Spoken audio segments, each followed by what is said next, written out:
I don't have any trouble admitting that I'm a racist. I think it's absurd to try to fight with that. I grew up in this society. I was conditioned by it. I think internally in my psyche I have grounded and rooted those attitudes, and I see it in me all the time. I don't like being a white man, and that's where I still am and working on it, because I know what I've done, what people like me have done. Part of being white is just not in any way acknowledging what it means to be white. I have a white skin, and that with that white skin comes along a whole mess of privileges that I have, and I don't ask for them, they just are there. You have started to break the code of silence a little bit when you start talking about white people and you start talking about this stuff. And you find yourself suddenly all alone.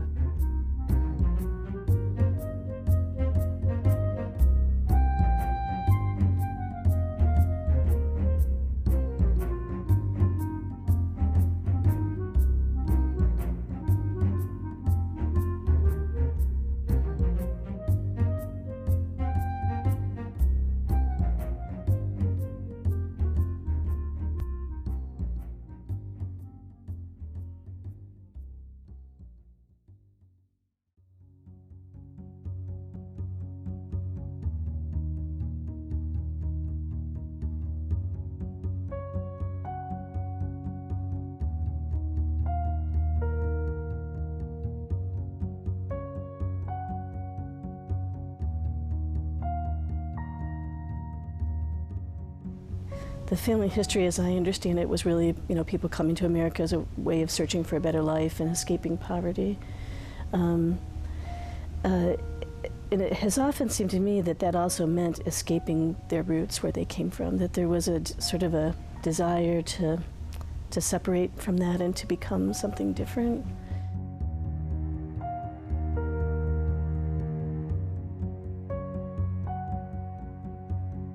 That I have Scotch-Irish ancestry with a little bit of German. I'm European, and I came over 250 years ago. My ancestors are from England and Germany. My ancestors are German and Russian and Scottish. In my father's side, it was Irish, and my mother's side, it was probably English, but I don't know a lot about her side. I'm French Indian. I guess you'd say I got a little Cajun in me. Ireland. Ireland. So do you identify as Irish? No, not really. I identify as an American. British, Scotch-Irish. Scotch. That's where my ancestors are from, supposedly, but hasn't had any impact on me. Doesn't mean anything. I think Pilgrims. When I think of where did I come from, I think Pilgrims. But no, but I'm sure somewhere down the line I am.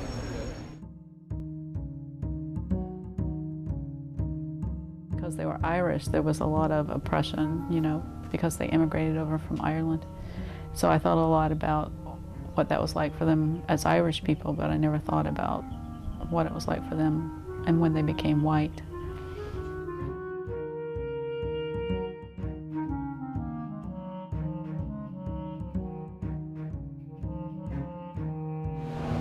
Well, you can only be something if there's something else to negate it, so I guess we became white. I guess we're white because there's a bunch of other races to set us off. So how did English people and German people get turned into white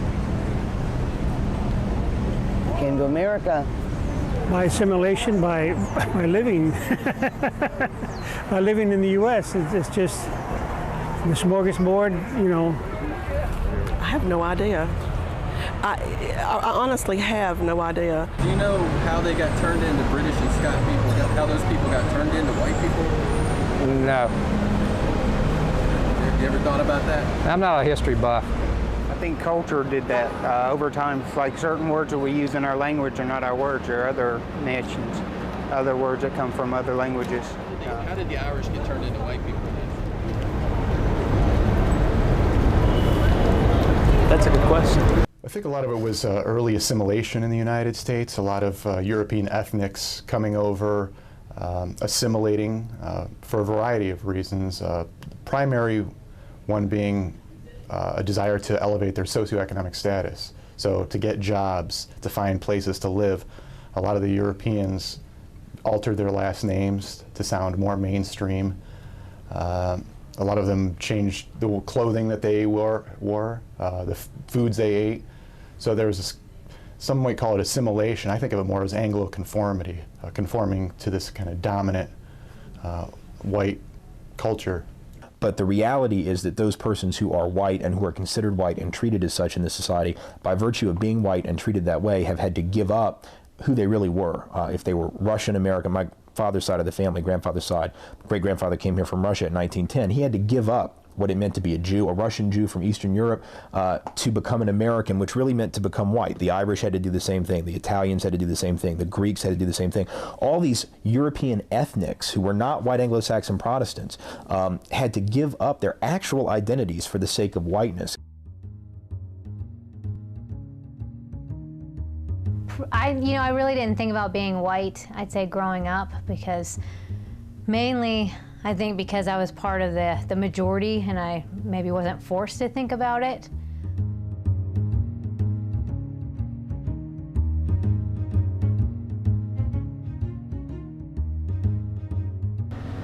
I don't think it means anything. It's just, some people might think it means better, but to me it doesn't mean anything but just the color of my skin, really. How often do you think about being white? Not very often. I really don't think about it a lot at all. Hardly ever. It's just me. Racially, do you see yourself as a white person? No, I see myself as a person. Person? So do you ever think about being a white person? No.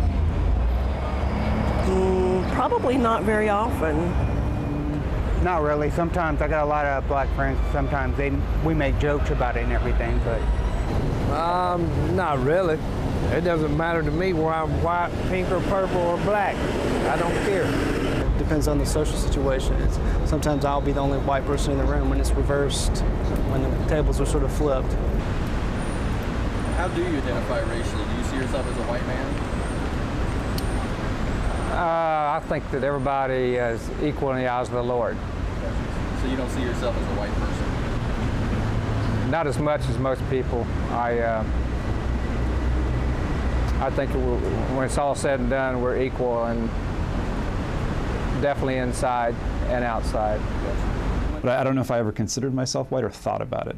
At one point I'm sure I did, but I don't really have any recollection of when it was, which I think is a total reflection of whiteness, of never having to sort of contemplate why people treat you the way they do. To be white means to be a member of a dominant racial group in a society that I'd consider white supremacist. And to be white in a white supremacist society, not just a racist society, because that's almost too generic, to be white in a white supremacist society is to be able to have the luxury of oblivion, to be oblivious to the injustices, to be oblivious to racial privilege, to be oblivious, frankly, to one's own identity. So it is, in a sense, to be invisible to oneself.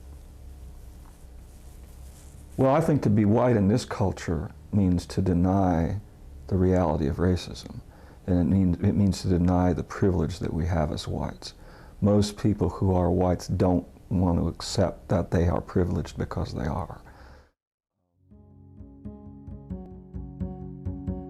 People don't want to talk about being white because they know that at a deep level, even though they haven't some of them may not have ever talked about it with anybody or ever expressed it, they do know that they get a benefit from being white.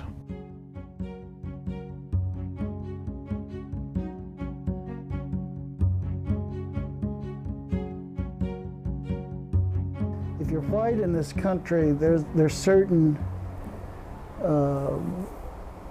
advantages that come your way, and it doesn't really matter whether you want to or not, or whether you're in touch with it or not. Now I know there are privileges that I enjoy simply because I'm white. Every minute of my life, I'm aware of my white privilege, of the fact that I have a white skin, and that with that white skin comes along a whole mess of privileges that I have, and I don't ask for them, they just are there. There are things that come to me, that belong to me, that I'm given and that I expect just because I'm white, that I never wonder about, ask about, discuss.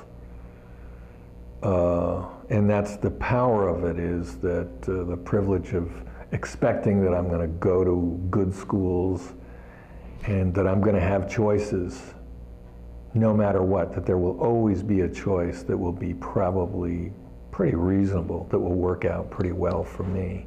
To me, it's about privilege. A lot of people get to walk around thinking that we live in a meritocracy and thinking that their own hard work is the only thing that's, you know, responsible for their achievements. I think that it means, you know, and I think that it shapes everything. White privilege is probably the freedom to move through the world fearlessly in a way that black people cannot move through the world. That you can take advantage of opportunities with much less fear and an assumption that you'll be treated equally with all other white people. Part of it is not having to even think about it.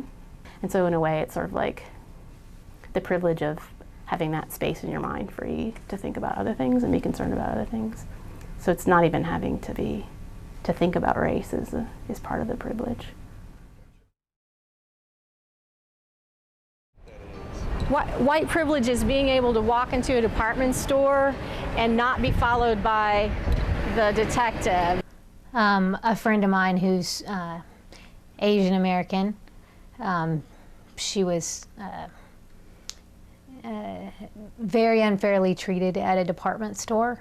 She was at a cosmetics counter, and she had bought something and it came with a free gift. So the woman at the counter put the free gift in the bag, and my friend didn't know that the free gift had already been put in the bag, so she had grabbed the one on the counter and put it in the bag unknowingly. Just as the sweetest woman, wouldn't hurt a fly. Just and they called the cops on her, and she was taken to jail and arrested. I put myself in the same position that she was at, and I know there's no way I would have been arrested. I know I would not have been arrested. You know, it's the assumption that when you go to buy a car that you're going to have the money. Well, it's the assumption that when you go into a real estate office looking for a place to rent, unless you wear raggedy clothes, you know, it's that you're going to want to go into this nice neighborhood. You basically get to say what you want to, be any way you want to. You get privilege. You don't have to work as hard. You can slack off in jobs and still get promoted and still not have to worry about somebody coming after you. So whiteness to me is about privilege and access to information systems and people and power that you didn't earn. I went through a time where I was poor and I had to take care of my father, and I worked with about 100 African American men, and I was the only white male on the shop floor. And I was really horrible at this job. It was a metal grinder. I'd grind too much of it. I'd make big indentations. I was constantly messing up, and I was sure I was going to get fired. It was just a matter of time. And about 6 months into the job, the boss and a few of the managers come over. They're all white men. And I thought, this is it. This is the day I'm getting fired. And they came over and told me that they've had their eye on me and they think that I'm management material. I said, what? And they said, yeah, you stick around for a while and we think you've got potential to be a manager here. It's all embedded in every piece of our country. It's embedded in every structure that we have. It's embedded in our economics. It's embedded everywhere. When I walk into a bank, or when I walk into anybody's neighborhood, or when I walk into anybody's store, that I'm acceptable, that I can go anywhere I want, and I'm seen as an acceptable person. And the reason I am acceptable is because I'm white. I remember when I was going to get my driver's license renewed for the first time. I really couldn't see very much without glasses. I didn't have any glasses with me. They had you go to one of these machines you look in and see like what letter it is and etc. I couldn't see any of it. I was one of the few white people there, And the guy behind the desk was this older white guy. And he just said, "Oh, don't worry about it, go ahead." I was like, is he just letting everybody through? And I saw that he wasn't. And I kind of was like, oh, okay. It's the ability to walk into the bank in Savannah when we were ready to build our house and borrow $100,000, and neither one of us were working. I mean, that to me, that is just so incredible that we could do that. I mean, of course we had to present, you know, we had to give them facts and figures and all that kind of thing, but you know, if you were a person of color and you walked in and you said, well, we're neither working and they're going to loan you $100,000, I don't think so. Oh, simple things. I mean, from everything from the ease of getting a bank loan to knowing that I can drive just about anywhere in this city and not get stopped because of my color by the police. When I drive down the road and I get pulled over by a police officer, it's probably because either I've broken the law or I'm getting a flat tire and the police officer's going to tell me I'm getting a flat tire. Well, when I get pulled over, I don't get tickets, you know. I'm a white woman, middle class, in a minivan. I get pulled over all the time for speeding. And it's almost become a joke. And then, you know, the police officers apologized to me for pulling me over, you know. And I know if I was a person of color, you know, that wouldn't happen, you know. I know that I would be pulled over a lot more if I was a person of color because I speed every day. And so I get stopped, they look at my license, and then they let me go, you know. I've experienced whiteness on the 3 occasions that I've been pulled over by law enforcement driving a car. One time I ran a red light, it was turning red, right? Another time I was speeding, and another time I had a headlight out. And every single time I got off with a warning. I never got a ticket for any of those things. It was privilege and whiteness, therefore, that helped get me off. And I think for the average person, it would be whiteness that would allow me not to even have to think about why. I could get away and thinking, oh, I sweet-talked my way out of that. I did, but I was aided by the fact that I'm white. They're not going to do a body check on me. They're not going to rip my car apart looking for a reason to haul me in. I'm not profiled. That's white privilege. Basically, when I go to city council or county commission, I expect my representatives to take me seriously. And they do, for the most part, because they know that they have to be more accountable to the white community because the white community has more power and money and can vote them out of office. We as white people have a sense of what our rights are, that we have the right to, you know, live well, live safely, have health care and police that respond to us, have city officials that pay attention to us, have, you know, the needs of our community, be able to have those met. And I think that if you talk to people of color or look at communities of color, that does not exist for people. That idea of those rights. The more I know, the more it's like, I've really got to talk about privilege here, you know. Even though, I mean, I faced a lot of shit in my life. I mean, I really had all this stuff happen, but I still had whiteness in a way that's given me all this stuff. And it's all these things which not only give you privilege in the sense of stuff and access to stuff, but also it validates who you are. You know, so you have this feeling that, you know, I'm important, I'm worthwhile, that other people don't have. You know, they have to get it somewhere else. You know, they might get it from their family or what have you, but I'm going to get it from everyone, you know, with few exceptions. I was taught that you respected black folk, but not really as human beings, more like cats and dogs and cows. You wouldn't mistreat a cat or a dog in my family, and you wouldn't mistreat a black person.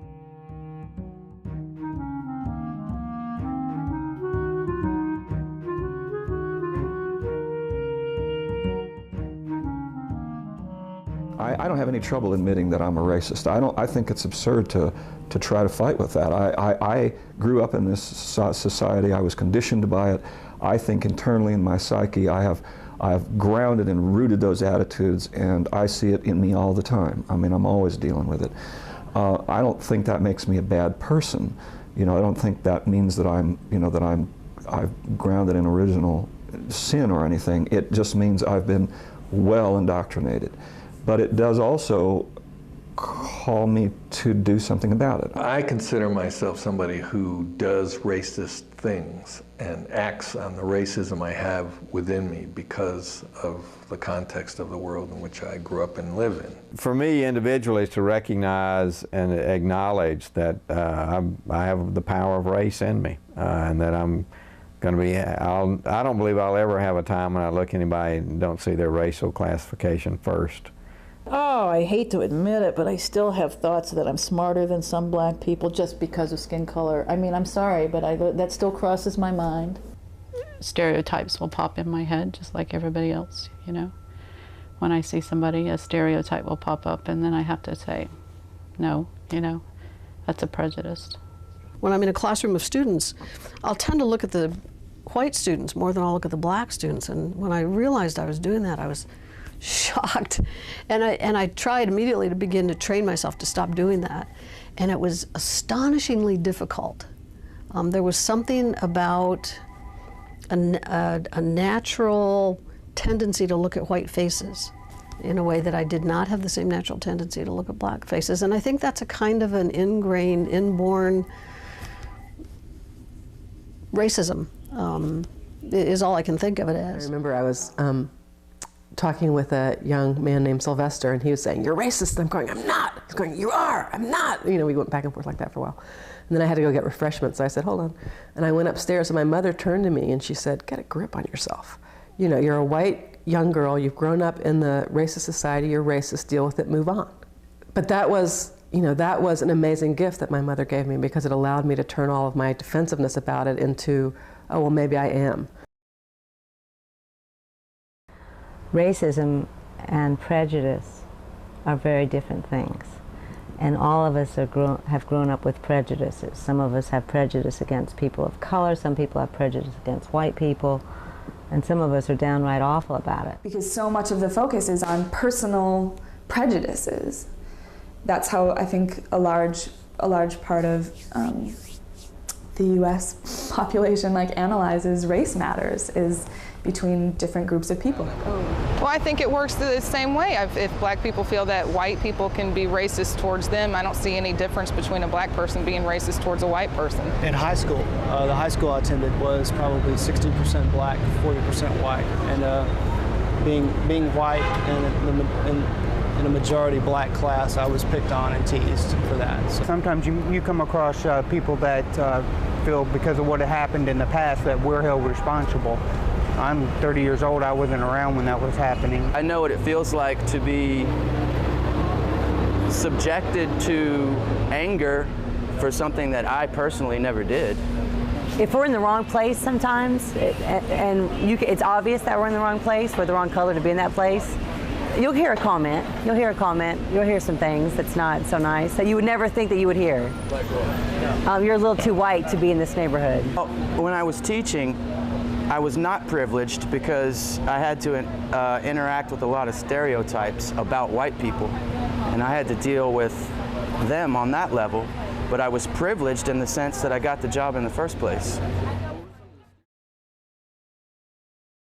I think that one of the key things to understand about racism is, like Malcolm X said, racism is like a Cadillac. There's a new model every year, and it's racism is a dynamic social construction, so it's always changing, it's always mutating. So people that say, well, there's no racism anymore, they're referring to racism as it existed in 1950 or 1920 or 1910. Racism permeates every aspect of our society, and it's made a world that we live in that's very unequal. It isn't what you personally did or did not do, and I think that's such a hard leap for white people to make. Is it isn't something that I personally did, but it's something I personally have to work against. It ain't just a matter of who I am as a person, or what I think or feel about other people. I think there's a hierarchy in our country that's based very clearly on skin color and on people's perceptions of what race you're in. And white are at the top and black are at the bottom, and Asian and Native American and people of sort of light brown hue are in the middle, and Latinos are down, you know, and then blacks are at the bottom.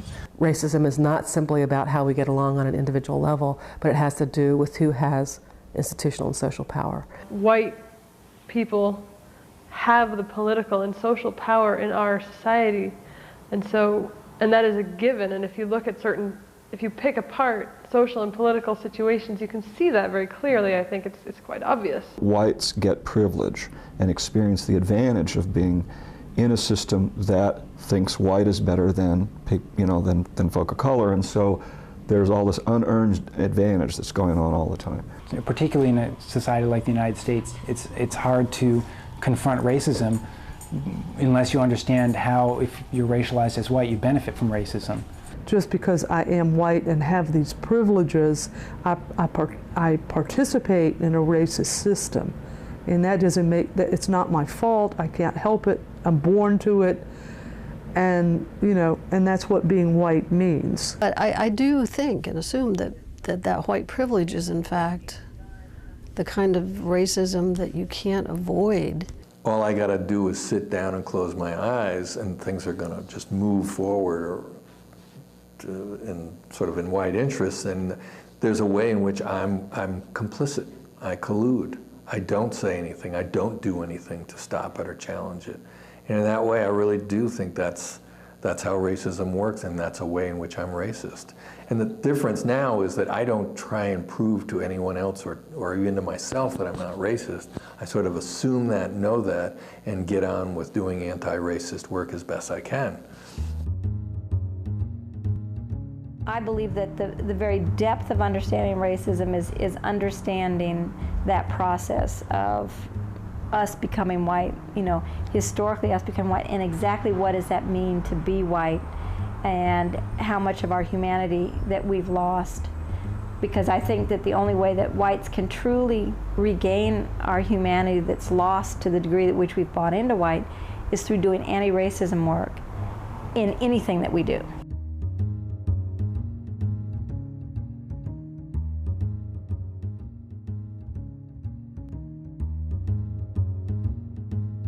Like a lot of people, you start to learn exactly how messed up our society is in terms of racial disparity, and you realize that you're in the privileged class, you know? And especially for me, being a queer feminist woman, I in no way wanted to identify myself with an oppressor society, an oppressor group. And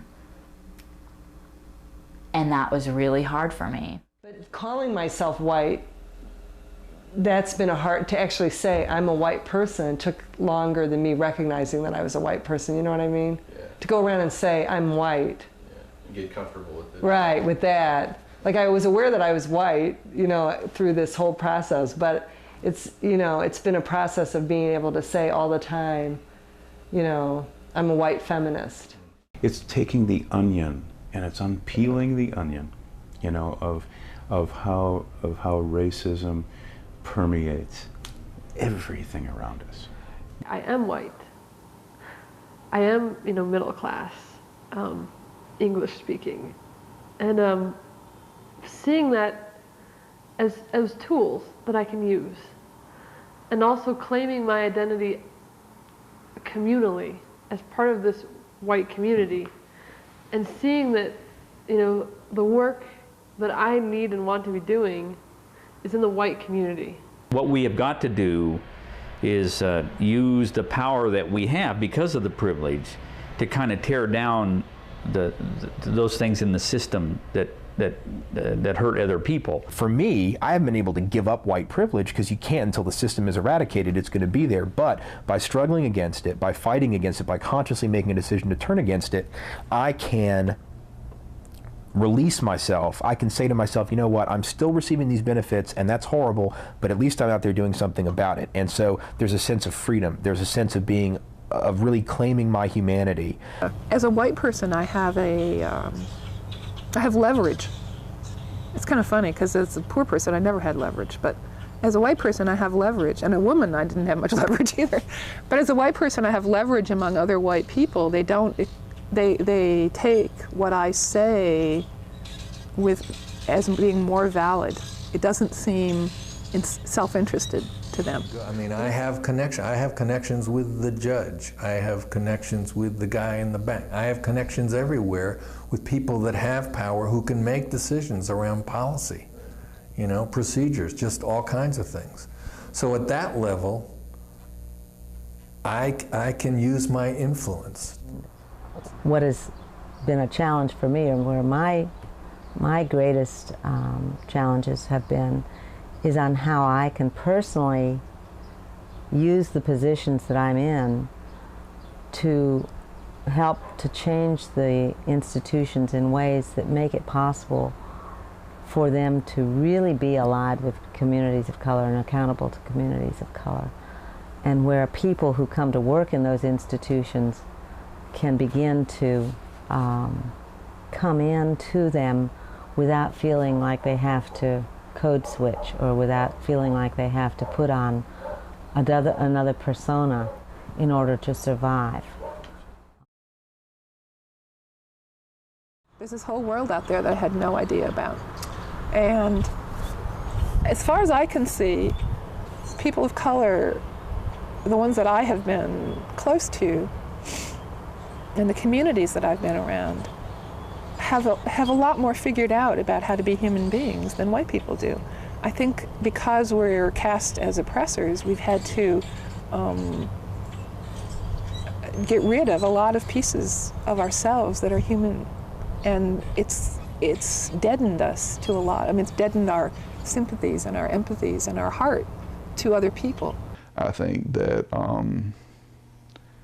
not knowing that you come into this world with all this privilege makes us, you know, doesn't make us good people, in the sense that it doesn't make us, I'll take that back, doesn't make us the people we could be. It takes away from who we really are as true human beings when we start applying when you start benefiting from something that you didn't earn and you don't acknowledge and you don't do something about. If you're going along with the status quo and you're not doing something to make change, you're part of the problem. And I think a lot of white people don't want to have that discussion. When we pretend that our school systems are okay and that the criminal justice system is okay and media depictions are okay, and we just go along with it, we are part of the problem. If I do nothing in this world because it is set up for me and mine, and because the systems operate for my benefit, then I am perpetuating that system. I am letting it go on. And I am benefiting every day from it.